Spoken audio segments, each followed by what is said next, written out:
Let's take a look at the day's business news now. And a surge in government borrowing, particularly in the domestic market, is likely to crowd out private sector credit. Global sovereign credit rating firm Moody has warned. The Treasury is expected to predominantly rely on the domestic market to meet its fiscal financing needs, piling pressure on the private sector players who are at risk of being snubbed by risk-averse banks that prefer safer lending to the government. NTV's Brian George now explains why this is a disturbing indicator for the economy. Global sovereign credit rating firm Moody's has it that Kenya will rely predominantly on the domestic market to meet its fiscal financing needs, with approximately two-thirds of its financing, or just under 4% of the gross domestic product per year, from domestic sources. While domestic financing conditions have improved, this reliance will continue to weigh on debt affordability, a key constraint in Kenya's credit profile. The government has recently stepped up its foray into the domestic debt market with fresh and reopened fixed income securities in infrastructure bonds and treasury bills. For instance, the Treasury this week accelerated its domestic borrowing for the current fiscal year with a 90 billion shilling IFB sale for August.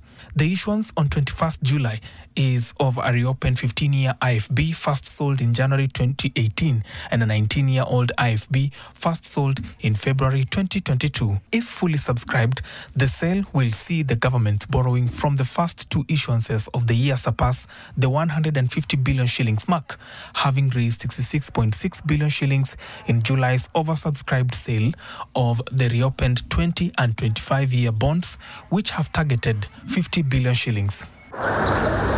This, however, is against its earlier intention to exit the domestic debt market, a move that was initiated by government's move to lower the returns on bonds and treasury bills to ostensibly promote fiscal discipline, as it slowly but gradually slows down on domestic debt market to allow liquidity for private sector lending. In fact, for a very long time, the government papers have never traded at a single-digit percentage.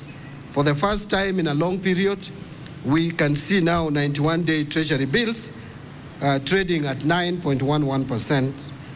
This has come down from 16.1% in January 2024. The 182-day treasury bills rate has declined to 9.85% in February 2025 from 16.2% in January 2024. Now, why heavy reliance on domestic financing is unsafe is because it will keep debt affordability weak despite improved domestic market conditions. While local market yields have declined, continued reliance on domestic financing will keep interest costs high.